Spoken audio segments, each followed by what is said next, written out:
글로벌 인사이트 가보도록 하겠습니다. 글로벌 주식시장의 주요 이슈를 심층적으로 분석해 드릴 거고요. 자, 오늘 이 시간은요. 펠리즈 투자앤리서치 김민수 대표 나와 있습니다. 대표님 어서 오세요. 네, 안녕하십니까. 네. 자, 세계적인 저금리 추세가 이어지는 상황에서 이게 중요한 게 마이너스 수익률로 거래되는 그 채권 수익률을 잔액 이런 부분으로 봤을 때 꽤 규모가 된다고 합니다. 이 말은즉슨 마이너스 수익률이라는 건 이제 돈을 빌려주는 쪽에서 금리를 부담하게 되는 정상적인 구조는 아니잖아요. 그렇죠. 예, 이에 대해서는 또 어떻게 파악하시는지 좀 들어보도록 하겠습니다. 네, 기존의 경제 시스템으로는 약간 좀 혼란이 올 수 있는 상황들이죠. 그러니까 즉 채권이라고 하게 되면은 돈을 빌려가면서 이제 발행되는 그런 구조다 보니까 나중에 갚아야 되는 구조로 나오는데 그 사이에 나올 때 이제 이자 같은 경우는 마이너스 금리다 보니까 돈을 어떻게 보면 빌려서 나가는 쪽에서 이자를 부담한다라고 하게 되면 상당히 좀 뭔가 이상한 부분이 아닐까라고 상식으로는 그렇죠. 생각하실 수 있는데 일단 지금 같은 경우 일단 글로벌 저금리 추세가 나오면서 나오는 변화다라고 하게 되면 금리 자체가 중앙은행에서 마이너스 금리를 가져가다 보니까 그에 따르는 변화가 그대로 노출되고 있다라고 보시면 될 것 같고요. 그러다 보니까 마이너스 수익률로 거래되는 채권 잔액이 지금 약 전 세계에서 17조 달러. 그래서 한 2경 원 정도 된다고 하고요. 상당히 금액이 크죠. 거기다가 올해 초 대비해서는 2배까지 늘었다라고 얘기가 나오면서 이 전체 발행된 채권의 한 25%가 이렇게 마이너스로 거래된다라고 하게 되면 앞으로의 흐름들도 어떻게 보면 이런 금리가 완화적인 기조로 나갔었을 때 더 커지는 게 아니냐라는 생각 쪽에서 바라봐야 될 부분들이고요. 특히 글로벌 10년 만기 채권의 수익률 차트를 한번 보시게 되면요. 일단 과거 대비해서 그렇게 채권 자체가 금리가 높지가 않습니다. 대표적으로 미국이나 한국 같은 경우 한 1.5%대 전후에서 움직였던 흐름들로 봤었을 때 대부분 특히 이제 스페인부터 일본, 독일, 스위스 같은 경우는 상당히 마이너스 금리 폭이 더 커져 있는 상황들이죠. 그런 쪽으로 봤었을 때 이런 식으로 어떤 유럽 쪽의 국가들이 마이너스 금리가 지금 기준금리 자체가 마이너스 0.4%다 보니까 그에 따라서 발행되는 채권의 가격들도 이런 마이너스에 대한 흐름들이 크다라고 보시면 될 것 같고요. 거기다가 2008년 12월 달에 미국의 단기 국채 수익률이 사상 처음으로 마이너스권에 진입하면서 이런 현상이 좀 더 고착화되는데 첫 흐름을 가져갔고요. 2012년도 이후에는 유럽과 일본의 중앙은행이 마이너스 쪽으로 들어가다 보니까 이런 정책의 영향 쪽으로 변화가 들어왔다라고 보여야 될 것 같은데 특히 이제 앞서 말씀드렸던 미국의 10년 만기 국채 수익률 같은 경우도 만약에 지금 1.5%대라고 하더라도 물가 상승률을 제외한다. 특히 물가 상승률이 보통 지금 한 2%대로 나오다 보니까 실질적인 채권 수익률은 마이너스 0.5%죠. 그렇죠. 이런 쪽으로 계산되는 흐름들이 나올 수밖에 없고요. 그러다 보니까 은행권도 변화가 들어옵니다. 은행권도 대표적으로 예금에 대해서 수수료를 받는 구조가 바뀌는 상황들이고요. 거기다가 마이너스 금리가 적용된 주택담보대출도 나오고 있다라고 봤었을 때 한 예로 덴마크의 3위권 유스케 은행이라는 쪽을 보게 되면은 750만 크로네를 초과하는 예금에 대해서는 연 0.6%의 수수료를 받습니다. 그러다 보니까 이런 변화가 내가 내 돈을 내고 은행에 맡겼는데 돈을 더 줘야 된다. 이런 현상들이 나오겠죠. 그러다 보니까 이런 어떤 여파 때문에 유럽에서는 실질 예금에 대한 금리가 마이너스일 때 나오는 여러 가지 부담감 때문에 이슈가 되고 있다고 봐야 될 것 같고요. 그러다 보니까 독일 재무장관은 마이너스 금리에 대해서 법적 금지까지도 검토하겠다라는 입장이고요. 거기다가 독일은행 같은 경우는 작년에 이익의 한 10% 정도를 마이너스 금리이다 보니까 ECB에 지불하는 현상들이 나왔다라고 하다 보니까 아무래도 좀 부담이 크다라는 쪽에 대한 얘기가 많이 나오고 있고요. 그래서 보통 마이너스 금리에 대해서 긍정적인 효과, 즉 예금을 유치하기보다는 투자나 어떤 다른 쪽으로 유도를 할 수 있는 어떤 경기 관련된 긍정적인 측면들도 있겠다라는 쪽도 높지만은 이 부정적 효과죠. 특히 이자로 생활비를 감당했던 대표적인 사람들은 이게 감당이 안 되는데 돈을 더 줘야 되니까요. 그런 상황이 나오고 있고요. 그러다 보니까 리버설 금리에 대한 여러 가지 부정적인 얘기들이 많다라는 관점 쪽으로 바라보고 있는데 대표적으로 일본의 장기 침체겠죠.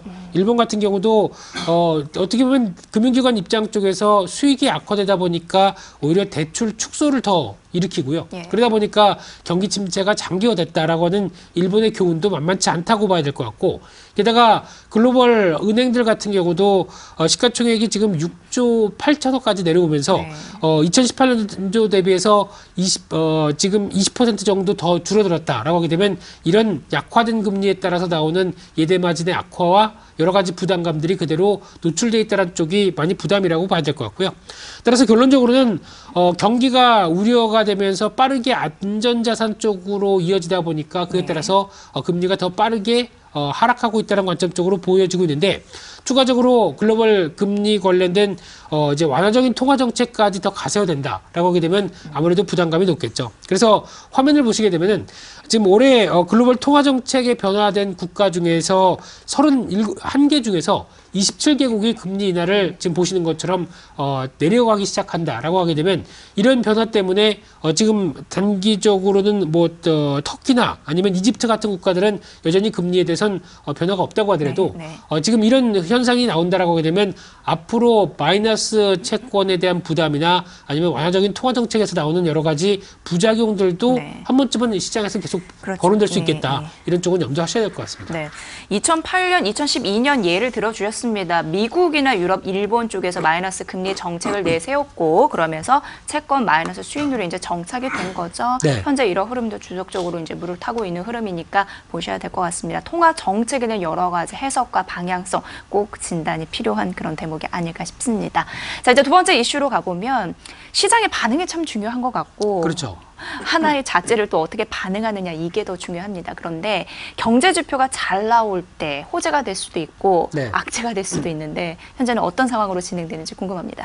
예, 지금은 어떻게 보면 악화되는 경제 지표가 나오는데 그거를 좀 애써 앞으로 글로벌 각국들이 경기 부양을 하지 않겠느냐 이런 관점 쪽에서 약간 좀 긍정적으로 나오는 그런 호재가 될 수 있겠네요. 그렇죠. 악화가. 그렇죠. 시장 반응, 특히 지표 안 좋으면은 바로 시장이 밀려야 되는데 그런 반대되는 현상들이 나오고 있다는 데서 포커스를 맞춰야 될 것 같고요. 일단 미국의 경제 지표 중심으로 일단 본다고 하게 되면요.